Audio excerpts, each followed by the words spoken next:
Good morning student, मैं भरत अवस्थी।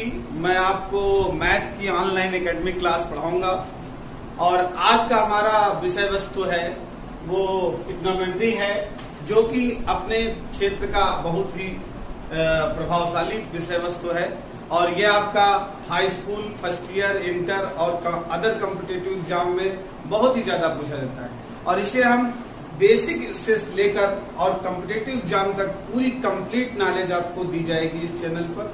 और हम आज इसकी इनिशियल शुरुआत करने जा रहे हैं, जो आपको यहाँ पढ़ाने जा रहे हैं। तो सबसे पहले आता है कि ट्रिग्नोमेट्री शब्द आपका आता कहाँ से है। तो ट्रिग्नोमेट्री शब्द ग्रीक लेटर से लिया गया है और ये 3 वर्ड से मिलकर बना है, ट्राइगॉन एंड मेंट्रॉन। ट्राई मीन्स होता है 3, गॉन मीन्स होता है साइड और मेंट्रॉन मीन्स होता है मेजरमेंट। ठीक है, तो तीनों शब्दों को अगर हम मिलाए तो इसका मतलब होगा 3, साइड माने भुजा और मेजर माने नापना। तो हम 3 भुजाओं को मापने के लिए जिस विधि का प्रयोग करते हैं, जिस ब्रांच का प्रयोग करते हैं, वो ब्रांच ट्रिग्नोमेट्री कहलाती है। अब इसको पढ़ने से पहले कुछ इसमें बेसिक है जो हमें जानना चाहिए। शायद आप लोगों को पता भी हो, लेकिन हम अपनी जिम्मेदारी के अनुसार आपको शुरुआत से बताते हुए चल रहे हैं।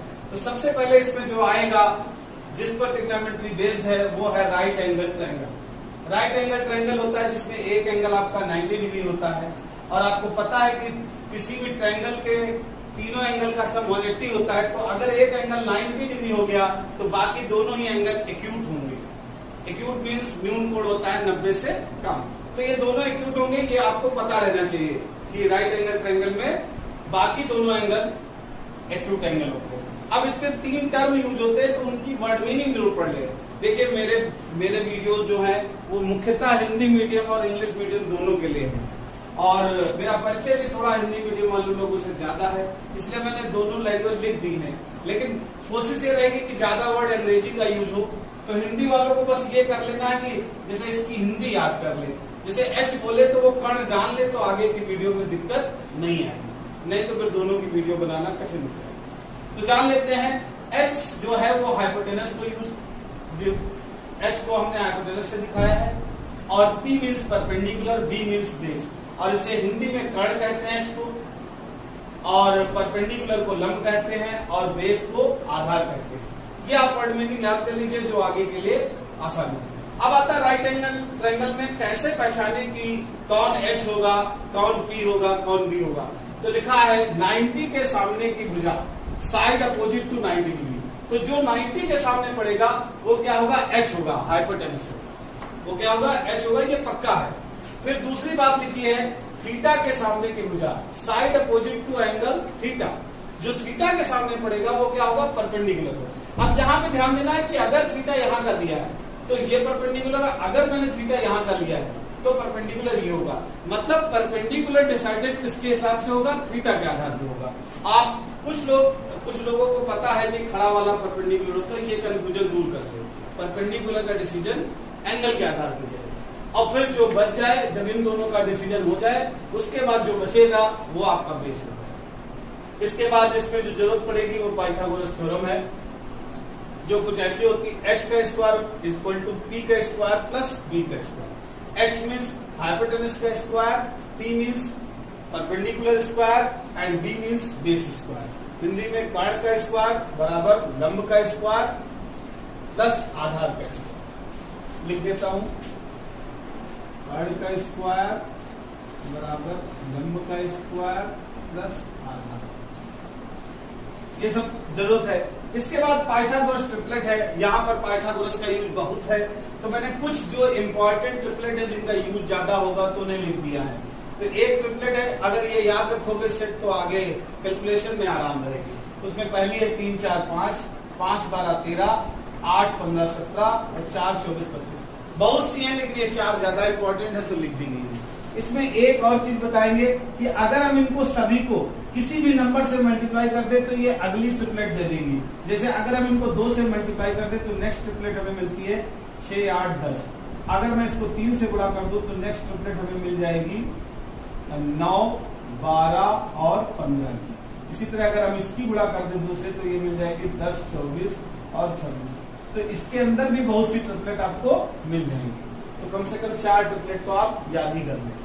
इसके बाद आता है ट्रिग्नोमेट्रिक रेशियोज को निकालने का नियम। तो इसके लिए ये बनाया जाता है, जिसको याद करने की ट्रिक ये है, पाकिस्तान भूखा प्यासा, हिंदुस्तान हरा भरा, या इसको ऐसे कह सकते हैं, पंडित बद्री प्रसाद हर हर बोले, पंडित बद्री प्रसाद हर हर बोले। और इसे पढ़ना कैसे है, sine cos tan cot sec cosec. सबसे पहले ये नाम सीक्वेंस से याद करें।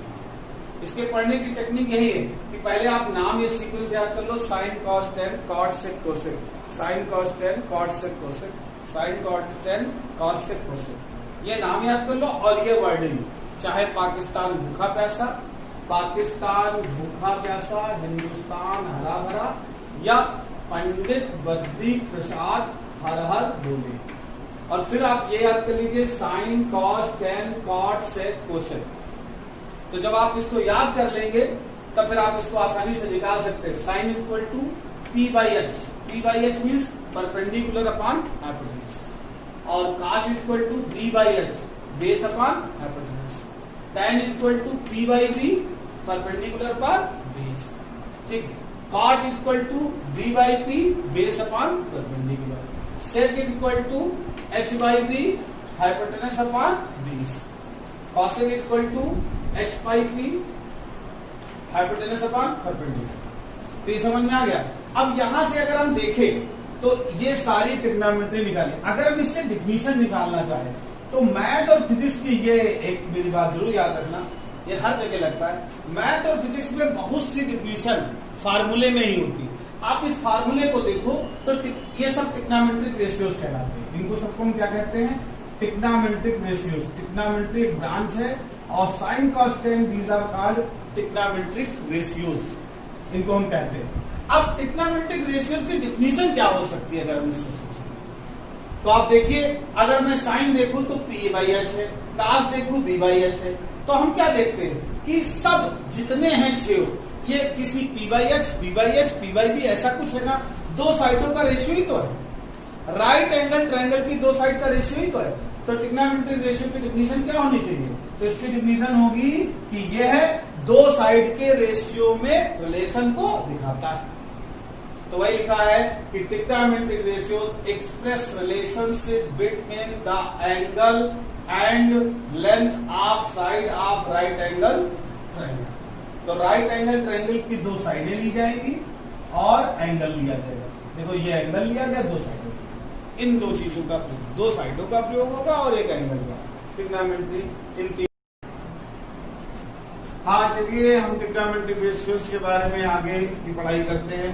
तो जैसा कि हमने ट्रिग्नोमेट्रिक रेशियोज में टेबल से निकालना पड़ा कि इस टेबल का पाकिस्तान भूखा प्यासा, हिंदुस्तान भरा से टेबल से निकालना पड़ा, तो मैंने इसमें यही पढ़ा कि साइन थीटा की वैल्यू पी बाई एच है, perpendicular upon hypotenuse, cos theta B by H, base upon hypotenuse, tan theta और पी बाई बी, और इसी तरह सबको पढ़ लिया। और इससे हमने डिफिनीशन क्या पढ़ी थी कि trigonometric express relation between angle and side of right angle. ये एंगल और साइड के बीच में रेशियो होता है। अब इसी में अगर हम ध्यान दें, ये दो चीजें हमने पढ़ ली थी, इसी में अगर हम ध्यान दें तो sine theta P by H है, इस टेबल से देखो, और cosec theta H by P है। इन दोनों फार्मूलों को देखो तो एक दोनों एक दूसरे के क्या है, आपको रेसिप्रोकल है। तो इससे पता चलता है कि साइन का रेसिप्रोकल क्या होगा, कॉसेक होगा। इसीलिए साइन को हम लिख सकते हैं 1 बाई कॉसेक और कॉसेक को लिख सकते हैं 1 बाई साइन। इसी तरह कॉस के नीचे आता है सेक, तो कॉस को लिखा जा सकता है 1 बाई सेक और सेक को लिखा जा सकता है 1 बाई कॉस। टैन के नीचे आता है कॉट, तो हम टैन को लिख सकते हैं 1 बाई कॉट और कॉट को हम लिख सकते हैं 1 बाई टैन। अब इसके अलावा दो फार्मूले और एक्स्ट्रा आते हैं जो बेसिक ट्रिग्नोमेट्री में आता है। टैन थीटा बराबर sine theta upon cos theta और cot theta is equal to cos theta upon sine theta. इसकी प्रूविंग हम लोग कर लेते हैं, तो इसके बारे में हम जान लेंगे। तो पहली प्रूविंग ये वाली हम करते हैं टैन थीटा। तो हमने RHS लिया इसका sine theta by cos theta. Sine theta की वैल्यू क्या होती है पी बाई एच और कॉस थीटा की वैल्यू क्या होती है B by H. H H cancel हो गया तो ये पी बाई बी आएगा और पी बाई बी अगर हम टेबल से देखें तो हमारा टैन थीटा होता है। तो इस तरह sign theta by cos theta tan theta के बराबर आ जाता है। ये पहला फार्मूला प्रूफ हो गया। अब आता है दूसरे फार्मूले में cos theta by sine theta लिया। तो मैंने cos theta by sine theta लिया और इसकी वैल्यू रख दी, इसकी वैल्यू b बाई एच, इसकी वैल्यू b बाई एच, और एच कैंसिल हो गया, b बाई पी आया, और b बाई पी अगर हम टेबल से देखें तो हमारा कॉट थीटा होता है। तो इस प्रकार हमारा दूसरा फॉर्मूला। हाँ, चलिए अब ट्रिग्नोमेट्री रेशियो से जुड़ी हुई कुछ बातें जो इम्पोर्टेंट है जान लेते हैं। पहली बात है कि sine A is not multiplication of sine and angle of A. Sine जो होता है वो साइन और एंगल ए का मल्टीप्लीकेशन नहीं है, वो एक सिंगल वर्ड होता है, वो अलग अलग गिना नहीं जाता है। और वही बात में बताया गया दूसरे पॉइंट में कि sine without A has no meaning. अगर साइन से ए हट जाए तो उसका कोई मीनिंग नहीं है, और ये सारे ट्रिग्नोमेट्रिक रेशियोज के लिए लागू होगा। तीसरी बात आती है कि साइन ए का होल ऑफ स्क्वायर लिखा हो, तो इसे जो लिखा ट्रिग्नोमेट्री में से साइन स्क्वायर ए लिख लेते हैं, ठीक। और अगर साइन ए का होल क्यूब है तो उसे साइन क्यूब ए लिखते हैं, ठीक।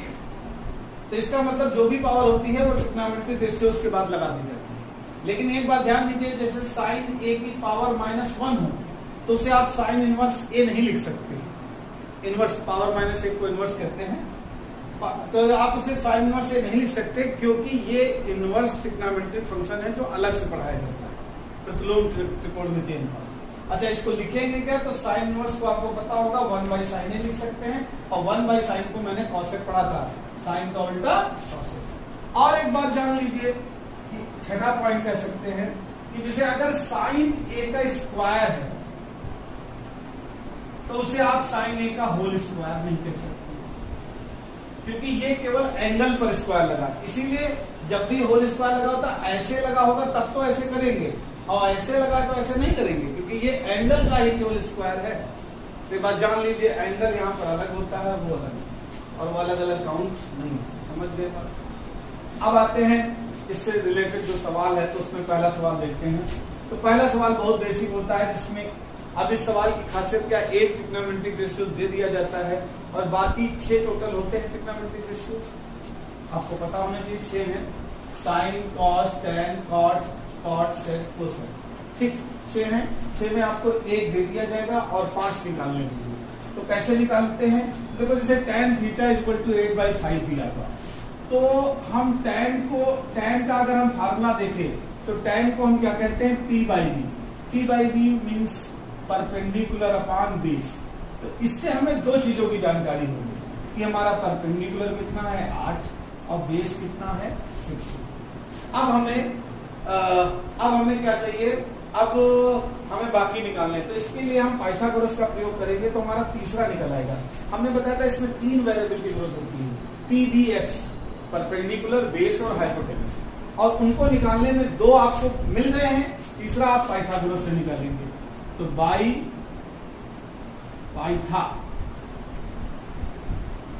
पाइथागोरस थ्योरम क्या होगा, h equal to √p square plus b square. अब p की वैल्यू क्या है, 8 स्क्वायर और 15 स्क्वायर। अगर आपने ट्रिपलेट याद की होगी तो आपको पता होगा कि ट्रिपलेट मैंने दिखाई थी 8, 15 और 17।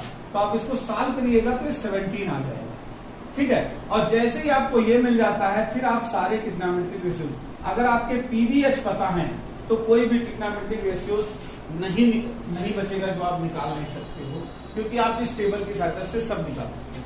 कैसे, तो देख लेते हैं। जैसे हम लिखेंगे साइन थीटा, तो साइन थीटा को हम क्या कहेंगे, P बाई एच, और P की वैल्यू कितनी 8 और H की वैल्यू 17। कॉस थीटा, तो इसको B बाई एच, और B की वैल्यू कितनी है, B की वैल्यू है 15 और H की वैल्यू है 17। इसके बाद जैसे tan थीटा, तो tan थीटा को क्या कहते हैं, P बाई बी, और P की वैल्यू है 8 और B की वैल्यू है 15।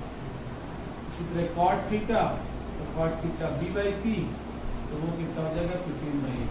इस तरह हम सारे निकाल सकते हैं, समझ गए आप? ठीक है। नेक्स्ट क्वेश्चन में आता है जैसे sec थीटा इक्वल टू दिया हुआ है 13/5 and find other. Same question है, एक ट्रिग्नोमेट्रिक रेशियो दे दिया, बाकी पूछ लिया, तो सिमिलर वे में लगेगा। अब बताओ sec का फार्मूला क्या होता है, तो sec हमारा है ये, sec बराबर होता है h/v। अब इसमें h दिया है और b दिया हुआ है, ठीक है। उसके बाद फिर हम पाइथागोरस लगा देंगे, पूरा नहीं कराएंगे, बस थोड़ा सा बता देते हैं कि फिर पाइथागोरस लगाएंगे तो एच स्क्वायर बराबर पी स्क्वायर बी स्क्वायर होता है। इसमें देखो एच बी दिया हुआ है, एच की जगह 13 स्क्वायर और पी पता नहीं और बी की जगह 5 स्क्वायर। तो हमने 5, 12, 13 की ट्रिपलेट पढ़ी थी, तो वो ट्रिपलेट यहाँ लग जाएगी। अगर आप इंपॉर्टेंट ट्रिपलेट याद कर ले तो इतनी कैलकुलेशन में आपको थोड़ा सा जल्दी हो जाएगा। ये आपका 12 आ जाएगा, जब आप घटाओगे पूरा अंडर रूट लोगे 169 माइनस 25 ये आपका आ जाएगा 144 3, ये आपका 12 आ जाता है।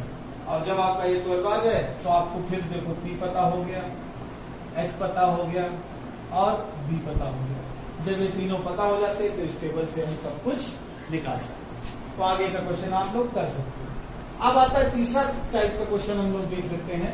इसमें देखो बोला गया इन ट्रायंगल एबीसी, एक ट्रायंगल एबीसी है जिसमें एंगल भी 90 है, अर्थात कुछ ट्रायंगल ऐसा होगा, उसकी शक्ल हमें थोड़ी थोड़ी पता है। इसमें बी 90 है अर्थात बी यहां बनेगा तो ए हो गया, सी हो गया। अब ए बी दिया है 24 और बीसी दिया है 7, ठीक है। और हमसे कहा गया determine sign A cos A और ये तो पहले तो पाइथागोरस से हम इसको निकाल लेंगे। हमने पढ़ा 7, 24 और 25 की ट्रिपलेट होती है। तो पाइथागोरस तो मैं मान के चलता हूं कि आप लोग लगा लेते हो, तो 7, 24, 25 की ट्रिपलेट लगाकर आप इसे ले आओ। अब देखो यहां पर एक बात याद रखो, मैंने परपेंडिकुलर के बारे में आपको एक बात पढ़ाई थी। देखो जब एंगल ए लेंगे उस समय परपेंडिकुलर 7 होगा और बेस क्या होगा, ये होगा। तो वो लिख लेते हैं। तो पहले देखो for angle A, for angle A देखो हाइपोटेनस नहीं चेंज होता है। परपेंडिकुलर क्या होगा, अगर एंगल ए लोगे तो एंगल ए के सामने कौन आता है, तो परपेंडिकुलर 7 पड़ेगा और बेस आपका 24 होगा। हाइपोटेनस को 90 के सामने रहता ही है। और अगर हम लिखेंगे फॉर एंगल बी तो एंगल सी लिखेंगे तो सी के सामने 24 पड़ता है, तो परपेंडिकुलर 24 हो जाएगा, बेस आपका 7 हो जाएगा और हाइपोटेनस आपकी बात भी 25 ही। फिर आप साइन ए और कास ए निकालना है तो नाउ आप लगा दीजिएगा। साइन ए बराबर क्या,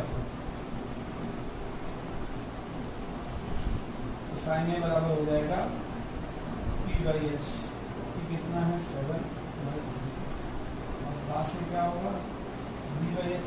बस आपको एंगल के आधार पर क्या देख लेना है कि किस एंगल के लिए कौन सा परपेंडिकुलर है और कौन सा बेस है, ये आप देख लो, अब आराम से निकाल सकते हो 24/24। और इसमें अगर निकालोगे तो आपका साइन सी कितना आएगा, sine C P by H लिखोगे लेकिन पी एफ की बार 24/25 हो जाएगा और कास सी कितना हो जाएगा बी बाई एच, तो 7/24। तो हमने देखा। चलिए तो फिर हम अगला क्वेश्चन देखते हैं। तो इस क्वेश्चन में ट्रायंगल दिया हुआ है पी क्यू आर, जिसकी दो साइड दी है, P Q equal to 12 centimetre and P R equal to 13 centimetre. Find करना है tan p minus cot R. तो देखो पहले तो हमें ये साइड निकालनी होगी जो कि पाइथागोरस से निकलेगी। तो सबसे पहले ये निकाल लेते हैं, तो लगा देते हैं बाई पाइथागोरस।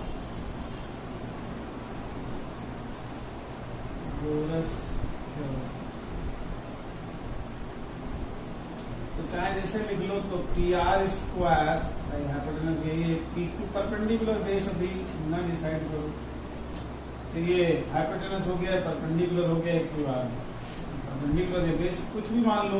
पाइथागोरस के लिए परपेंडिकुलर बेस का कोई मतलब नहीं है, बाद में एंगल के आधार पर देखना पड़ेगा। तो पाइथागोरस को हमने लगा लिया, तो 13 का स्क्वायर हो गया, पी क्यू कितना है 12 का स्क्वायर है, क्यू आर हमें नहीं पता है। अब हम इसको इधर शिफ्ट कर देंगे तो ये 169 हो जाएगा, ये 144 हो जाएगा क्यू आर स्क्वायर। तो ये निकल आएगा आपका 25 क्यू आर स्क्वायर। तो क्यू आर कितना निकल आएगा आपका 5 निकल आया 5। तो ये वाली साइड आपको 5 सेंटीमीटर मिल जाएगा। इसके बाद आती है बात, अब हमें निकालना है tan p minus cot R. तो हम सबसे पहले पता करते हैं कि tan p के लिए परपेंडिकुलर बेस क्या है। तो for angle p for angle P। तो एंगल P कहां पर है? यहां। तो इसके सामने वाली साइड कौन सी है? अपोजिट साइड जो होती है, तो इसके सामने वाली साइड QR। तो यहाँ परपेंडिकुलर को क्या कहेंगे? QR, अर्थात 5 सेंटीमीटर। और बेस क्या होगा? तो हमने कहा था जो जुड़ी हुई हो, तो बेस ये हो गई PQ, कितना हो गया? 12। हाइपोटेनस तो फिक्स रहता है तो उसको लिखेंगे। इसी तरह आप फॉर एंगल R निकाल लो। तो एंगल R के लिए अगर हम देखें, एंगल R यहाँ है, तो इसके अपोजिट साइड क्या है? 12 है। PQ है, तो परपेंडिकुलर क्या पड़ेगा? PQ पड़ेगा, जो कि 12 सेंटीमीटर। और बेस क्या होगा? बेस आपका हो जाएगा QR, और जो आपका है 5 सेंटीमीटर। और हाइपोटेनस तो आपका फिक्स है, दोनों में कितना होगा? हाइपोटेनस आपका PR है और 13 सेंटीमीटर है, PR है और 13 सेंटीमीटर। जब ये पता हो जाएगा तब आपका सवाल आसानी से लग सकता है। tan P, अब आप लिखिए now tan P minus cot R। तो tan P के लिए परपेंडिकुलर का बेस सोचना है, तो परपेंडिकुलर क्या होगा? QR। कोशिश करो वर्ड में लिखो, और बेस क्या होगा? PQ। और cot R के लिए सोचना है, तो cot R के लिए कितना होगा? Base upon hypotenuse. चलो ये लिख दो यहाँ पर, perpendicular upon base minus base upon perpendicular. ठीक। अब परपेंडिकुलर देख लो, फॉर एंगल P के लिए देखो, तो परपेंडिकुलर कितना है? 5, बेस कितना है? 12, और यहाँ पर बेस कितना है? 5, परपेंडिकुलर कितना है? 12। तो ये आपस में इक्वल आ जाते हैं, कट जाएगा, और कटने के बाद आंसर क्या आ जाएगा? 0। हम साइड रखकर भी काट सकते थे, लेकिन मैंने कहा वैल्यू रख के जान लो, ज्यादा समझ। ठीक, तो इसकी वैल्यू क्या आई? 0। अब हमारा अगला क्वेश्चन हमें देखना है। ठीक है, तो इसको आप नोट कर लीजिएगा।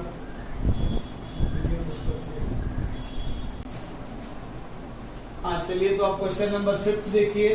क्वेश्चन नंबर 5 में गिवन में दिया हुआ है angle A angle B is acute angle. Angle A angle B क्या है? एक्यूट। एक्यूट माने न्यून कोण होता है, जो 90 से छोटा होता है। और कास ए इक्वल टू कास बी दिया हुआ है, और हमें शो क्या करना है? एंगल ए बराबर एंगल बी। तो देखो हमें अभी देखो, वैसे इसके बहुत से तरीके हैं, आप हायर क्लास में पढ़ोगे, लेकिन अभी हमें वही तरीका लगाना है जो जहां तक हमें नॉलेज है। तो अभी हम क्लास 10th वाले ही तरीके को अप्लाई करते हैं। तो देखो हमें पता है कि ट्रिग्नोमेट्रिक रेशियोज के लिए हमें एक राइट एंगल ट्रायंगल की जरूरत पड़ेगी। तो हमने कंसीडर किया, क्या कंसीडर करेंगे? हमें consider a right angled triangle. Consider किया एक राइट एंगल ट्रायंगल हुज, हाँ, और सच दैट लिख दो angle C, such that angle C is 90। ऐसा लिया जिसका एंगल सी क्या है? 90। तो आप पहले ऐसा ट्रायंगल एक बना लीजिए। तो ट्रायंगल अगर हम बना ले, तो सी आपको ये सी रखना है।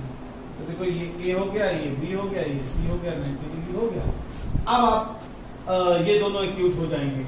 इसीलिए अब एक्यूट वाली बात आपको हमने बताई थी कि अगर एक एंगल 90 होता है तो बाकी दोनों एंगल एक्यूट हो जाएंगे। इसीलिए मैंने राइट एंगल ट्रायंगल को कंसीडर किया। समझ में आई बात? अब हम इसको अप्लाई करेंगे तो हमारा ये प्रूफ हो जाएगा। तो हमें अप्लाई क्या करना है? जो गिवन है, तो गिवन उतारते हैं। तो गिवन क्या दिया हुआ है? cos A is equal to cos B। अब देखो cos A जब निकालोगे तो मैंने क्या बताया? फॉर A के लिए परपेंडिकुलर क्या पड़ेगा? देखो बेस अपॉन हाइपोटेनस लिखना है, बेस अपॉन हाइपोटेनस इधर भी लिखना है, लेकिन फॉर A लिखना है। और इधर भी बेस अपॉन हाइपोटेनस लिखना है, लेकिन फॉर एंगल B। तो अब बताओ सोचकर कि इसके लिए क्या बेस होगा। तो पहले आता है cos A। तो एंगल A के लिए देखो परपेंडिकुलर ये पड़ेगा, बेस ये पड़ेगा, और हाइपोटेनस ये पड़ेगा।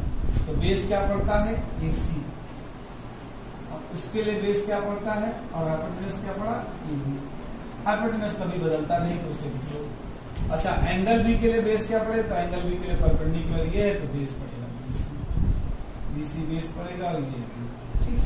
तो बस आपको ये ध्यान में रखना कि क्या होगा, चाहे वो आप टेबल बना लीजिए, मैंने बार बार बताई, तो AB कट जाएगा तो आपका क्या आ जाएगा, AC = BC। अब आपने 9th में थ्योरम पढ़ी होगी कि equal side have equal angle and opposite. जैसे ये आपने 9th में थ्योरम पढ़ी होगी, थ्योरम, तो यहाँ पर एक थ्योरम आती है कि opposite side of opposite angle of equal side. देखो साइड इक्वल आई है तो आप पहले बोलो opposite angle of equal side are equal, opposite angle of equal side. देखो ये साइड इक्वल है तो इनके जो अपोजिट एंगल होंगे ये क्या हो जाएंगे, इक्वल हो जाएंगे। ये थ्योरम होगी, हिंदी में होता है बराबर कोण की सम्मुख भुजा, अंग्रेजी में है opposite angle of equal sides are equal, Hindi में है। चलिए अब आज की क्लास का लास्ट क्वेश्चन हम लोग देख लेते हैं, जो कुछ इस तरह है कि tan थीटा = A/B गिवन है और पूछा गया find cos theta plus sin theta upon cos theta minus sin theta. तो इसको करने के दो तरीके हो सकते हैं। तो हम पहले एक तरीका देखते हैं जो बहुत आसान रहेगा। तो जैसे हमने एक फार्मूला पढ़ा है tan theta = sin theta by cos theta. तो अगर साइन बाई कास किसी तरीके से हम यहाँ बना ले तो वो हमारा tan बन जाएगा। तो साइन बाई कास कैसे बने, तो देखो साइन बाई कास बनाना है तो हमें कास से क्या करना पड़ेगा, डिवाइड करना पड़ेगा। तो पहले हम लोग लिखेंगे कि divide numerator and denominator by cos theta. इससे डिवाइड करते हैं हम लोग कॉस। अगर हम cos थीटा से न्यूमरेटर और डिनोमिनेटर, तो ये cos theta by cos theta हो जाएगा, ये sin theta by cos theta हो जाएगा, ये cos theta by cos theta हो जाएगा और ये sin theta by cos theta हो जाएगा।